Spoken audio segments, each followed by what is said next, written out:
In the early 1970s, the Bad Boys of Boston were a maelstrom of chaos and chemically induced tension.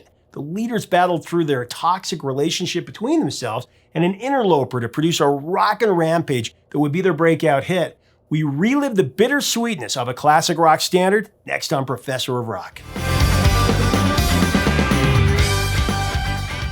Hey music junkies, Professor of Rock, always here to celebrate the greatest artists and the greatest songs of all time.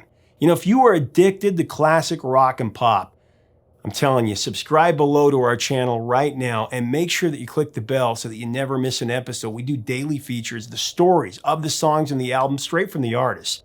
And give us a look on Patreon for more videos, more extras there, and you can help us curate this history. Now it's time for another edition of our series, Number One in Our Hearts, where we break down a song that should have been a number one song on the charts. But for various reasons, it came up short. We placed the song in its historical context. Most of the time, as you've seen, the song has been bigger over the long haul than the song or the songs that were ahead of it back when it was released.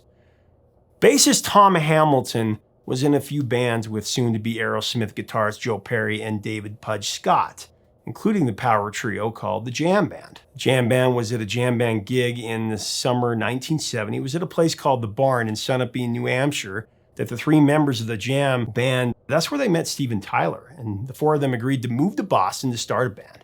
Pudge left the band. He was replaced by Berklee College of Music student, the great Joey Kramer on drums.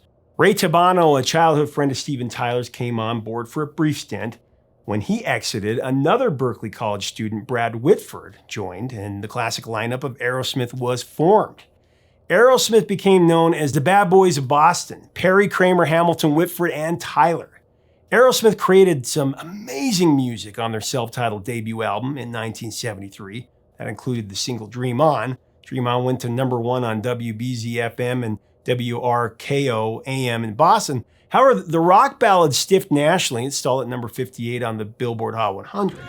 Dream on, dream on, dream on. During the recording for Aerosmith's sophomore LP, Get Your Wings, Tom Hamilton popped out what he called a simple bass riff. He didn't feel it was anything special at the time. Ironically, though, what Hamilton pegged as a basic melody would evolve into Sweet Emotion, Aerosmith's national breakout hit and one of the most revered tracks of the rock and roll era.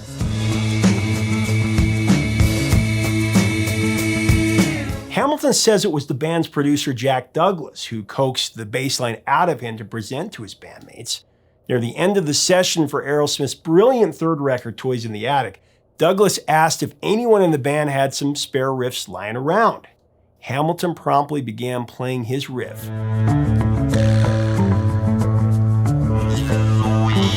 which scored big with Douglas and his Aerosmith brothers. Hamilton recalled that after indulging in some cannabis, he wrote the arrangement and the guitar parts for Sweet Emotion.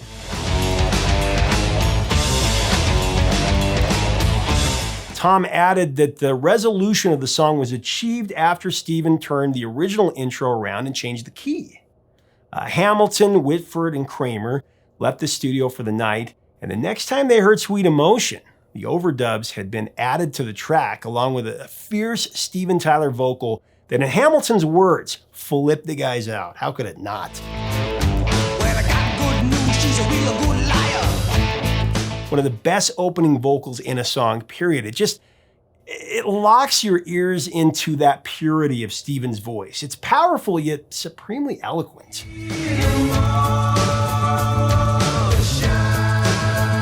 Now to get into how the band created this classic, it's certainly not without drama. As we go into this account, I want to thank our sponsor, Zenni Eyewear.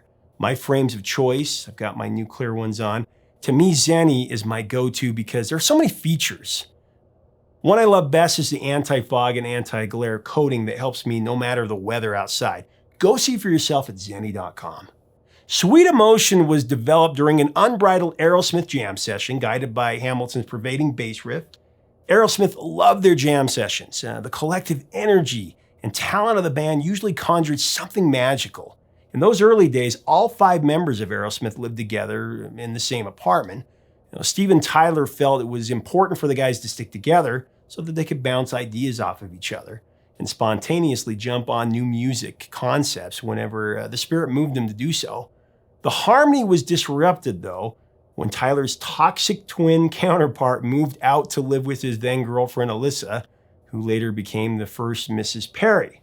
Stephen was pissed. He couldn't believe that Joe would, jeopardize the chemistry of the group when things were really going so well. Stephen and the rest of the band viewed Alyssa as an obstructionist that was pulling Joe away from the group. Tyler released his anger and his frustration in lyrics that he eventually incorporated in Sweet Emotion. Steven Tyler has had no qualms about admitting that he had Alyssa and Joe in his crosshairs when he was writing the lyrics for Sweet Emotion.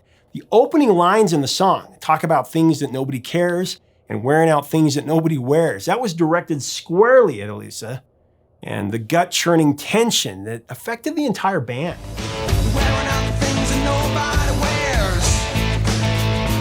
Much of the mounting emotional drama, though, was caused by drug abuse, especially the frequent use of hardcore narcotics like heroin. There were many infamous moments for Aerosmith during this period. On one particular night, Tyler knocked on the door of Joe Perry's hotel room looking for smack, and Joe and Alyssa turned him away. The spurning inspired another angry Steven Tyler passage in Sweet Emotion when Tyler wrote, "You're calling my name, but I gotta make clear, I can't say baby where I'll be in a year." I can't say baby where I'll be in a year. Steven revealed that he was thinking when he wrote the line, what he was thinking was, I want to be 1,000 miles away from Alyssa. It's such a great lyric because it can be taken so many different ways. In Aerosmith's tell-all autobiography, Walk This Way, another incident involved Alyssa Perry was shared when Alyssa threw milk all over Tom Hamilton's wife, Terry. The two wives got into a loud shouting match before an Aerosmith gig, and Alyssa got so angry at Terry that she threw a glass of milk in her face. The most vitriol language in Sweet Emotion is the stinging insult in the second verse. Some sweat hog mama with a face like a gent. Some sweat hog mama with a face like a gent. That statement pretty much sums up what Steven thought of Joe's first wife. Joe Perry's nickname was Sweet Emotion, so the title certainly puts the theme of the song in perspective for sure. Sweet Emotion encapsulated the friction and the impetuousness of early Aerosmith, perhaps better than any other track.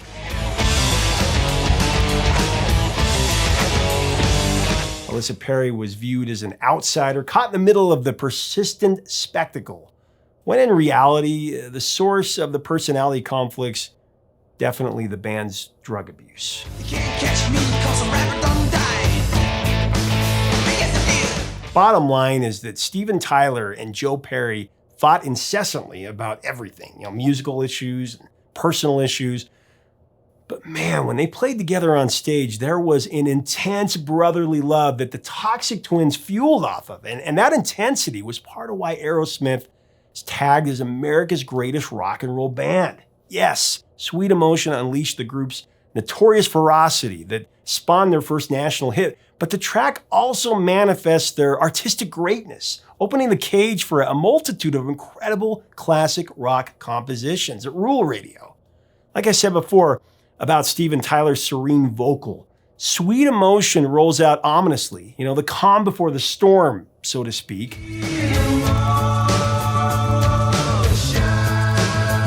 With the first taste of Hamilton's funky bass groove, followed by Joe Perry singing in a now discontinued talk box device called the Bag. It was made by Custom Electronics. Steven Tyler joins Perry on the talk box, and the Toxic Twins sing the Sweet Emotion chorus in unison, flowing into Tyler's savage lead vocal.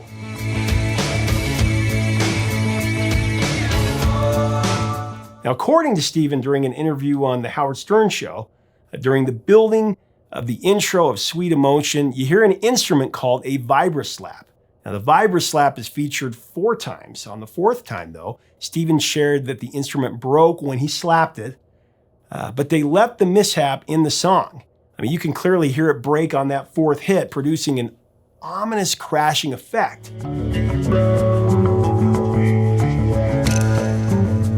The track's repeated electric bass riff is tracked alongside a bass marimba played by Jay Messina in the first section of the arrangement. A jolting Joey Kramer drum pattern sets up Steven Tyler's idea for Sweet Emotion to transition into a heavy finale.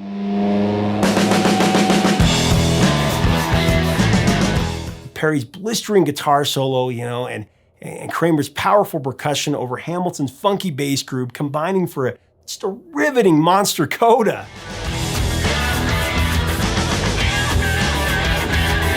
The band wanted to add maracas to the recording of Sweet Emotion, but the studio didn't have any available. So get this, Steven found a random packet of sugar on the studio floor, and he shook the packet in front of his vocal mic. Tyler's resourceful use of the sugar packet surprisingly produced the maraca vibe that they were looking for.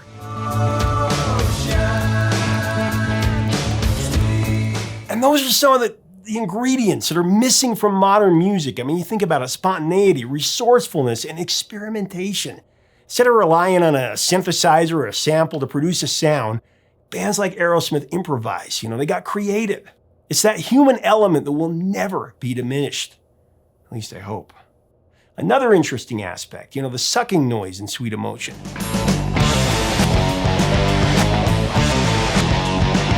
That was created by the gang's clapping and chanting that was played backwards on the final recording. Buried in the backward chanting is a hidden message, but what the message actually means, that depends on whom you ask.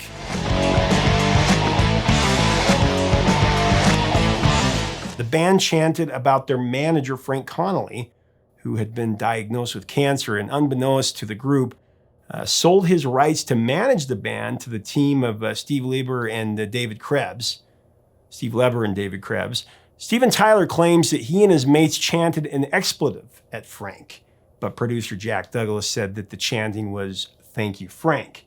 Sweet Emotion and the entire Toys in the Attic album was produced by the exalted Jack Douglas, who expertly orchestrated the legendary record. I mean, it's just such a great record. Douglas's resume in music in history is impeccable. In addition to his multi-album work with Aerosmith, I mean, he's collaborated with the likes of the New York Dolls, Patti Smith, Cheap Trick, Miles Davis, John Lennon, and Yoko Ono on Lennon's superb comeback record, Double Fantasy. Sweet Emotion has been placed in major motion pictures, been in Armageddon, Starsky and Hutch, and of course in the really cool opening for the movie Dazed and Confused. Director-screenwriter Richard Linklater originally wanted to use Dazed and Confused, of course by Led Zeppelin, for the opening scene in this 1993 film, but because of the price tag for the licensing, Linklater opted for Sweet Emotion. I'll tell you what, the result could not have been better.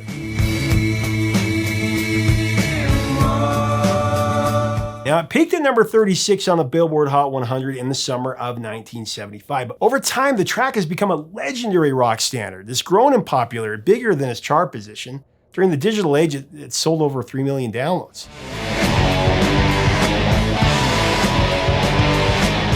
I remember coming home from school one day. Nobody was home, but I could hear some really loud music coming from my dad's workshop. That was next to our house. That's where he painted and varnished cabinets. He was a painting contractor. I walked over to see what was going on, and I peer into the window. I'll never forget it. Sweet Emotion by Aerosmith is blasting from his stereo, and there he is. He's got his eyes closed, using this push broom for a microphone. He's just screaming the lyrics, doing just this really mean Steven Tyler impersonation, just jamming out.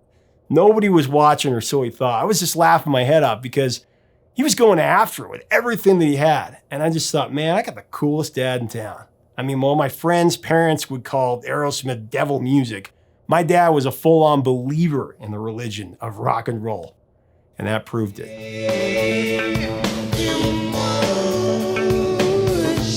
The week that Sweet Emotion peaked at number 36 on the Hot 100, the top 5 songs on the Billboard charts that week were One of These Nights by Eagles was at number 5, Please Mr. Please by Olivia Newton-John was at number 4. Please Mr. Please. I'm Not in Love by 10cc was at 3. I'm not in love, no. The Hustle by Van McCoy and the Soul City Symphony was at number 2. Do the hustle. Do the hustle. And Listen to What the Man Said by Paul McCartney was at number 1. No matter what the man said. my heart, Sweet Emotion is at number 1.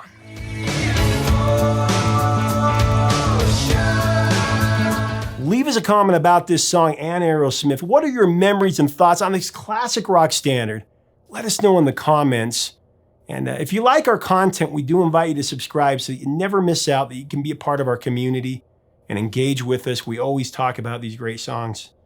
Sub below, make sure to get a copy of Aerosmith. They're great albums on vinyl. You can get that at the link below. And check us out on Patreon for even more content. Help us keep the music alive. Until next time, 3 chords and the truth, my friends. Stay safe out there.